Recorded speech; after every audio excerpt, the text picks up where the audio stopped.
So originally when I started packing for my holiday last week, I thought to myself it'd be quite nice to pack fairly light. Then I had a bit of a lapse in judgment and thought, no, maybe I should come prepared. I'm glad I did. This is currently what's on offer in our hotel.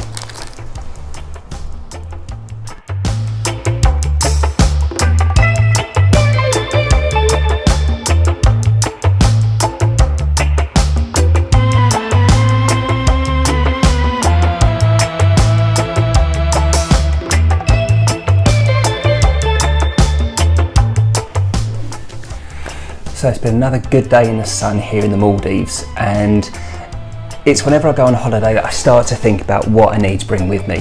Now, this particular trip felt like I needed something a bit more substantial because I was going so far away. Currently 6,000 miles away from South Wales at the moment. So I brought a couple of things with me that should give me the comforts of home while still being in very, very warm weather. Currently what we're not experiencing in South Wales. So in today's review, we're going to be looking at the brand new W1 by ROK. Now the cool thing about this is that it is the pour over device reimagined and completely reinvented. Now Patrick and the team at ROK have actually done some experiments with the V60 type cones, and they found that there was a real problem with the amount of pressure being exerted towards the tip of the cone itself. Now they found that with that more pressure at the bottom, there was an uneven extraction being caused at the top. So what they've tried to do is rethink about how this can work with a travel pour over device, and they've come up with the W1. So let's look at this and see what we actually get. Now, if you are into your kind of renewable materials and you are worried about waste, this is completely plastic free, all of this packaging. And the W1 itself is actually made from bamboo and a glass composite, so it is completely decomposable. So inside the box you have the instructions. Now, to be fair, it's a pretty simple device, but what you need to think of is how you fold that filter, so it's worth hanging on to that. You then get this little filter ring. Now this will actually go inside the cone. And we have our ROK W1.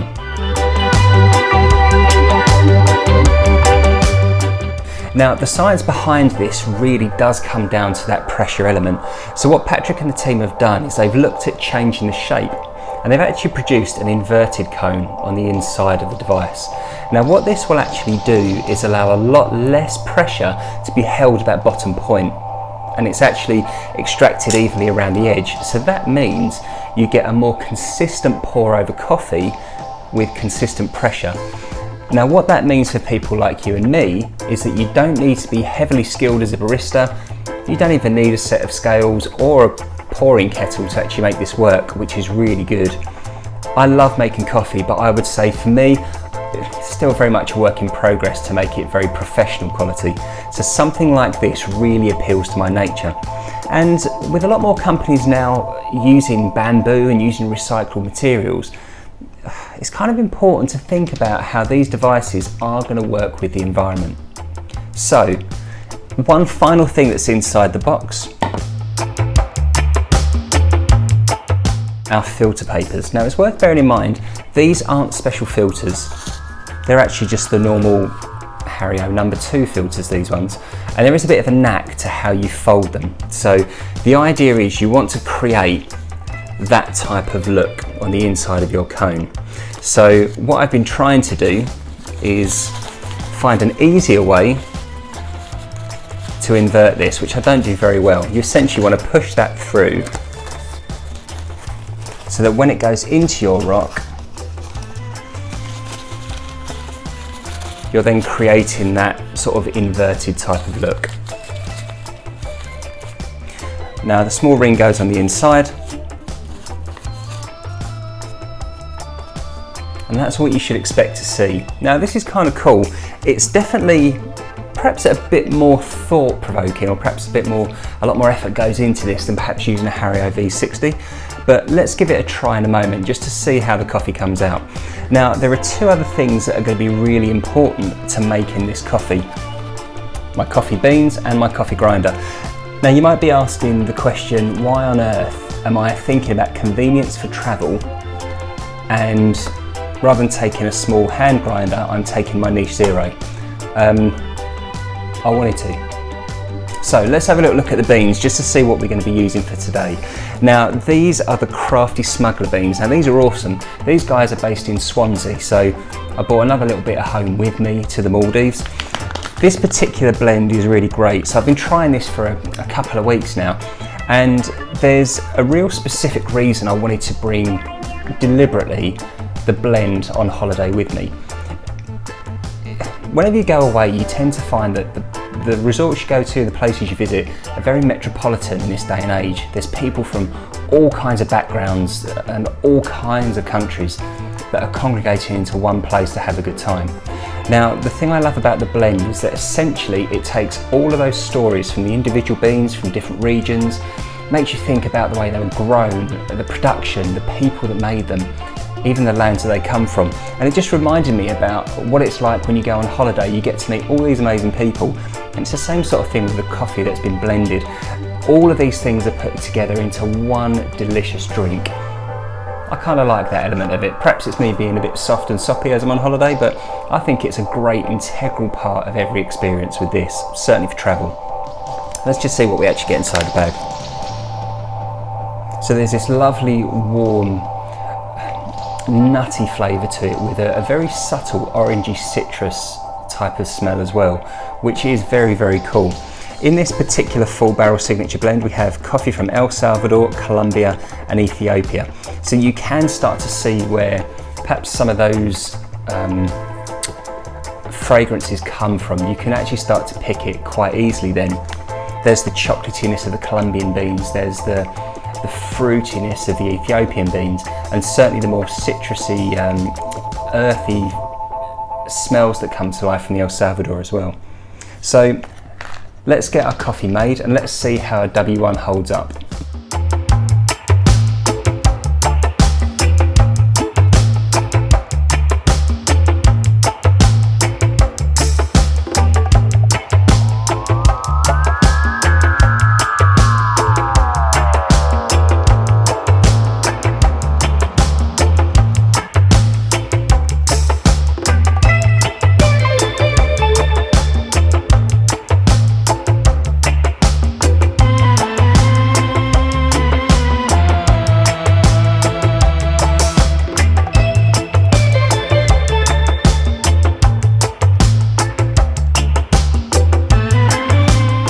Okay, so all in all, it's actually quite a nice therapeutic process. I like making coffee, it just makes me happy doing it. I love using my niche, I love trying new beans, and I certainly love finding new travel devices that I can use when I go away. And I love the feel of the ROK W1, named after the street where it was created at the head office in London. But it just feels very premium, and I think that's important. Travel devices, and certainly if you think about travel everything, it always feels a bit perhaps substandard, but you have to pay for it because you need it.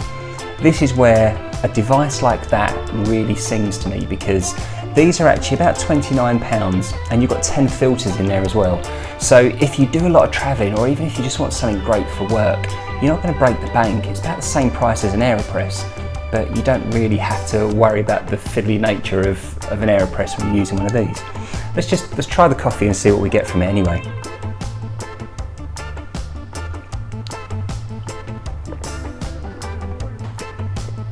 And it's a wonderful coffee. This particular coffee itself has been roasted really well, and I love the mix of the Colombian beans with the Ethiopian and the El Salvadorian beans. They just create a really, really interesting flavour.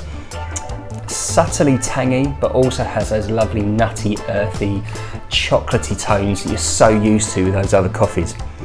And the W1 is super easy to use, and it's been a really nice little experience making this while I've been away. And it just results in a really great tasting cup of coffee.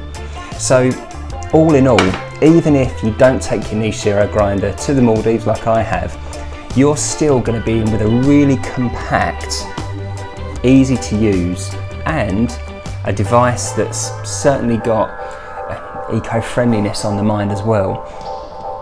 You've got an amazing little system here, and with a bag of coffee, That's all you've got to fit into your hand luggage, and it really does weigh next to nothing. So again, another amazing product from ROK that have really knocked it out of the park with this, and I will certainly be taking this everywhere. We've got quite a few travels coming up over the next couple of months, and I think that's going to be my new travel favourite, along with my Niche Zero as well. I hope you found that useful. Let me know what you think of the ROK W1. Have you used it yourself? Do you think it's something that you could easily put into your own life? What would you compare it to, or what would you change about it? I'd love to hear your thoughts in the comments below. Don't forget to give this video a thumbs up if you found it useful. If you want to grab yourself one, check the link below. Check out the link for the coffee and for the grinder as well, because you always need a Niche Zero to take on holiday with you. Why wouldn't you? And it does prove another point. You can travel however you want to with the things you need, if you pack it quite carefully as well. But let me know your thoughts. Find me on social media as well. I'm on Instagram at Coffee with GPA. I can't wait to see you all again very, very soon. Take care.